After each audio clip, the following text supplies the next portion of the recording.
Ladies and gentlemen, welcome back to On the Couch Podcast. I'm your host, Nazario Pangallo, and here today, Sunday morning of Super Wild Card Weekend.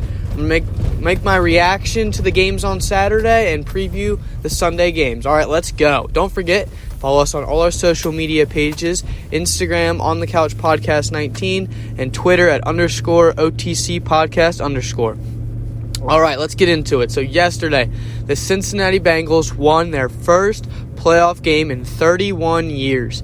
And that was one of the best games of the season. It went back and forth. Teams kept trading field goals. There were a few touchdowns in there. And at the end of the day, the Raiders had a chance to tie up the football game. It was 4th and goal from the 9. And it was about 17 seconds left. Derek Carr passed over the middle of the field, and Jermaine Pratt makes the play of the game, intercepts Derek Carr to finish off the Bengals' best franchise win in 31 years. Cincinnati, you finally won a playoff game. After the game, Cincinnati players, they weren't satisfied. They weren't like, oh my gosh, we broke the curse. This is our season. We did it. No, the Cincinnati's looking ahead. They think, we got a shot. Let's go win this whole thing. Now, going into this game, going more in depth to this game, Burrow, very good on third down, like he needed to be. Max Crosby had some success, not as much success I thought he would have. The Bengals are able to get the ball out quick. And, Jamar Chase, Joe Burrow and Jamar Chase, for the next 10 years, as long as the Bengals keep those two together, man, the NFL, they better watch out because those two have a different type of connection. You see it every third down. Anytime the Bengals need a big play, Burrow goes straight to his guy, Jamar. And that guy, Jamar Chase, delivers. I think it was about third and 8. I think the Raiders were down 6 at this point, early in the fourth quarter. Burrow went right to Jamar Chase. It was one-on-one coverage. He throws it up, and Chase just makes a beautiful back shoulder catch to get the first down. Bengals would go down, make it a 2-possession game, make it really difficult for the Raiders to come back. That connection is what definitely scares whoever the Bengals play in the future. Now, as a Raider fan, that is just, they played extremely well. They did everything they had to do to have a shot to win the game in the end. That's all you can ask for in playoff football, to have a shot in the fourth quarter to win the game. And I was very impressed by Derek Carr and by the head coach of the Raiders. They gave Cincinnati everything they could handle. And realistically, looking at the matchup, Cincinnati could have run away with this thing. They almost did a few times, but the Raiders kept it close. And props to them on a great season, everything they've gone through. To be in that opportunity, just congrats to the Raiders. So moving on to the Bengals, we'll look ahead. They still have a shot. They're still alive. Looking ahead with the Bills winning last night it depends what happens in this Chiefs-Steelers game. If the Chiefs win, Cincinnati will head to Tennessee to play the Titans. If the Steelers were able to pull a just miraculous upset, then they would head to Buffalo to play in the AFC divisional round. Moving on to the 8:15 game. Wow, do we see something completely what nobody would have expected. At least that's what I have heard. Nobody was expecting this to happen. Josh Allen throws 5 touchdown passes in the freezing cold weather in Buffalo, and the Bills just absolutely dominate the Patriots. I believe it was 27-3 at halftime. This game was close for about 10 minutes, I think. Bills went down on their opening possession. Josh Allen scrambles out the pocket, throws it up. Dawson Knox just makes an incredible catch to take the 7-0 lead. After that, the Patriots had a solid drive going to go down and tie the football game up. And then Mac Jones launches a ball deep, and Micah Hyde just comes out of the middle of nowhere to pick the ball off. Great play. And after that, this game was over. The Bills just dominated in every way. And the Bills have won every game this season by at least 12 points. That is just crazy that they've won every game by at least 12 points. I believe that team's won 12 games this season. Now, they're a scary team. They are a very scary football team. Any team in the AFC does not want to play them. I think I want to see Buffalo and Kansas City play again. See the Bills get another shot in the playoffs versus KC. I think they are the team to take down Kansas City in Kansas City. You know, if you look at it, all three teams, other than the Steelers that are remaining in the AFC, have beaten the Chiefs this season. The Tennessee Titans dominated the Chiefs 27-3. I believe that was week 4.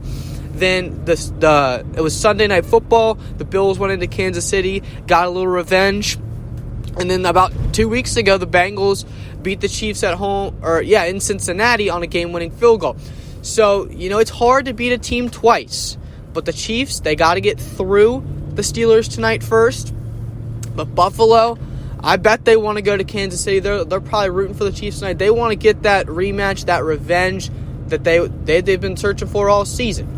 But moving on to today, first game of the day, we got Tampa Bay Buccaneers hosting the Philadelphia Eagles. Jalen Hurts' first playoff game. You know, the Eagles, they started out not the best, but they have come alive since that week 6 Thursday Night Football loss to the Tampa Bay Buccaneers.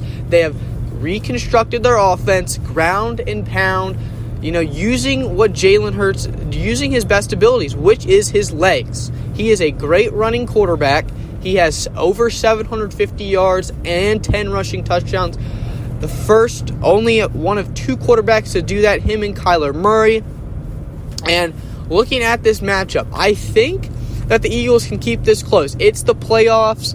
Anyone can do anything. I don't know if they have what it takes to win this football game, but I believe they run the football, take up some clock, keep the ball out of Tom Brady's hands, convert on third downs. Big thing, a huge thing in playoff football. We saw in the Raider-Bengal game, third downs were the key to the game. If you didn't convert third downs, as we saw the Raiders not do in the red zone, they were forced for 4 field goals. They only scored 1 touchdown last night. If they score two or maybe 1 touchdown out of those red zone trips, they're right there in that game to take the lead there late in the fourth quarter. Third downs are just huge, and red zone offense. When the Eagles get in the red zone, they have to punch it in. They cannot do what the Raiders did last night and settle for field goals, because we know Tom Brady, absolutely great red zone quarterback. He's got 3 great weapons in the red zone in Mike Evans, Rob Gronkowski, and Cameron Brate, all great red zone threats. So Tom Brady's going to punch it in the end zones. The Eagles got to find a way, if they get to the red zone, to punch it in. Now, looking at the Tampa Bay side, they've had their injuries. Leonard Fournette will not be playing today. Le'Veon Bell, I'm heard, is one of their guys. Giovanni Bernard, one of their guys at running back, that's going to be playing today. So, we'll see what Brady can do. Obviously, it's Tom Brady. I'm picking the Bucs to win. I can never bet against Tom Brady. I will never do it in his playoff career. I will never bet against Tom Brady. Now, there's a shot for an upset here. If Brady makes a mistake or two, throws an interception, just never know. Maybe he's not on it today. Maybe his wideouts with their injuries don't get open. You never know. But the Bucs are the best team in football, or my favorite to win the Super Bowl. I'm not sure that they're the best team, but Tom Brady leading a team in the playoffs makes them the best team.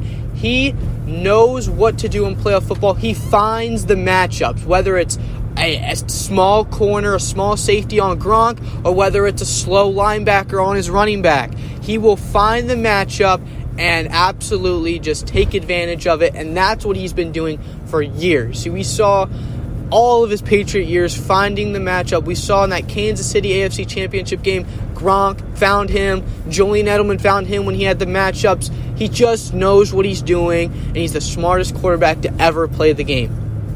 So moving on to the 4:30 game, we got the San Francisco 49ers heading to Dallas. This is a great matchup. I love it. Everyone's saying Cowboys, Cowboys, Cowboys. Don't you forget about those 49ers. I love Kyle Shanahan, Jimmy G, Deebo Samuel, all those running backs that they have, but don't forget about Nick Bosa. If they can shut down Zeke, whether it depends. Will the Cowboys feed Zeke? I don't know. They did it early in the season, and they vary every year. They seem to not feed him as much. They need to feed Zeke.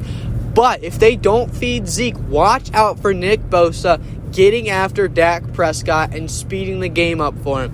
If he can get Dak rattled, force him into some quick decisions, maybe some errant throws, the 49ers will be in business. I believe Nick Bosa is going to get some pressure. He's too good of a player to not do it sometimes. But they cannot not get away from the run game where they're sitting and passing down, sitting in third and longs where Nick Bosa is just gearing up to get that sack on Dak Prescott. But the key to this game is whether the Dallas Cowboys can stop the 49er run game. Obviously, they have all those weapons. Kyle Shanahan. I'm going to look at Micah Parsons. Everyone's been talking about him. Rookie of the year, defensive rookie of the year, even maybe defensive player of the year, even though that should definitely go to TJ Watt. So I'm looking at Micah Parsons. You have to make plays. That whole defense of the Cowboys has to make plays. Shut down the run. Make Jimmy G beat you. But I'm going to take the 49ers to go into Dallas and get this upset. I think it's going to be close. I'm going to say 24-21. And I think that Nick Bosa is going to get a strip sack fumble late in this game when the Cowboys are going to drive for the winning. Then Nick Bosa is going to make a play, and that's how this game is going to end. I'm going to make my final score prediction on the Bucs now. I forgot about that. I think it's going to be around 31-21. Brady going to have about 320 passing, probably like three touchdown passes is what I'm thinking. It's going to be close. But, Brady's going to pull away, find a way to win this game, and move on to the next round. Moving on to the Sunday night game. We have Kansas City hosting the Pittsburgh Steelers. They played the day after Christmas. All I've heard, Steelers were killed by the Chiefs. Don't count out the Pittsburgh Steelers. They are one of the best organizations in the NFL by far. They have one of the best coaches in Mike Tomlin. This team should not be in the playoffs. But they found a way. And those type of teams are scary when they get to the playoffs. This Chiefs team is obviously a lot better, realistically, than the Steelers are. They have much more weapons. They have a better quarterback. And they have a better offensive coach, I would say. I would say Andy Reid is a better offensive coach, obviously, than Mike Tomlin. Mike Tomlin more of a defensive guy. But watch out. These Steelers, it's a 12-point spread. These Steelers, people said, Ben Roethlisberger said, look, we don't have a chance. Let's go out and have fun. That is a mindset. He's like, we have nothing to lose. Teams that have nothing to lose in playoffs, in tournaments, March Madness, anything like that, are the scariest teams to play. Because if they lose, it's expected. But if they win, they get everything. So they are going to try everything they can, pull out any trick plays, any craziness that they have up their pockets to try to win this football game. And the Steelers in the fourth quarter are going to have a chance to win this game. I have a feeling. I could be completely wrong, but the Steelers are going to have a chance. The Chiefs love to blitz. The Steelers got to get the ball out quick. They will have Juju back. That's a big key to this game. Juju hasn't played in months because of surgery to his shoulder, I believe. If they can find a way to get the ball out quick like Big Ben likes to do, let his weapons work. He's got weapons. Deontay Johnson, Juju back now, and of course, Najee Harris, one of the best running backs in football. If he can get some weapons, get him out in space. The Chiefs have struggled tackling the football, especially last week versus the Broncos. Najee Harris has to have a big game. Obviously, the Chiefs are going to want to stop him. But if Najee Harris can get going, this game could be very, very close. Now, on the Chiefs side of the football, obviously, they played tremendous last time they played versus the Steelers. Absolutely dominated them. I believe TJ Watt had some bruised ribs, cracked ribs, something of that sort that slowed him down a little bit. If TJ Watt can get going, he's got 22.5 sacks, tied for most in NFL history with Michael Strahan. They got to watch out for TJ Watt, because if he gets going, he starts getting after Patrick Mahomes, this could be very, very interesting. I think the Chiefs will wind up winning I think it needs to stay a little bit more slow scoring for the Steelers to have a shot, but I will take the Chiefs 28-24 in a close football game. And then Monday night, we have Los Angeles hosting the Arizona Cardinals. The third time these teams have played each other, but the Cardinals coming off just a slow stretch. They started out 9-0, ended up at, I believe, 11-6. So that's not what you want to see going into the playoffs. These LA Rams, they blew a 17-0 lead versus the Niners in their final game. So both these teams coming in a little bit shaky.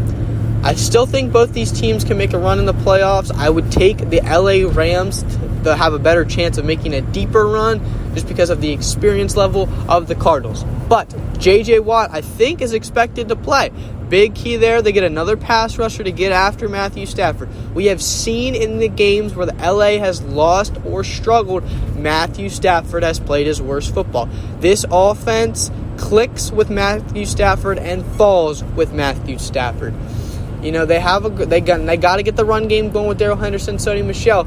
But if they don't have a run game and Matthew Stafford is not playing his best football, the Cardinals will win the game. Now, I'm going to take the LA Rams. I think they're going to... Sean McVay is too good of a coach. This is Cliff Kingsbury's first playoff game. I'm not sure if he knows exactly about that. You know, Sean McVay's gone to the Super Bowl. He knows about this playoff life.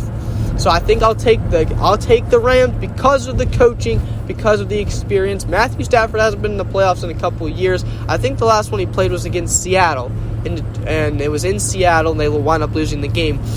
I'm going to take the Rams because of the experience. I'm going to say 20-17 in a great football game. Hopefully it is Monday Night Football. The whole nation will be watching that game. And, I hope it's a great game. Hopefully we get a few more like the Bengals-Raiders game because that game was very entertaining. But, that'll end it for this episode. I will be back probably tomorrow to get my reactions to the 3 games today. I'll see you guys later.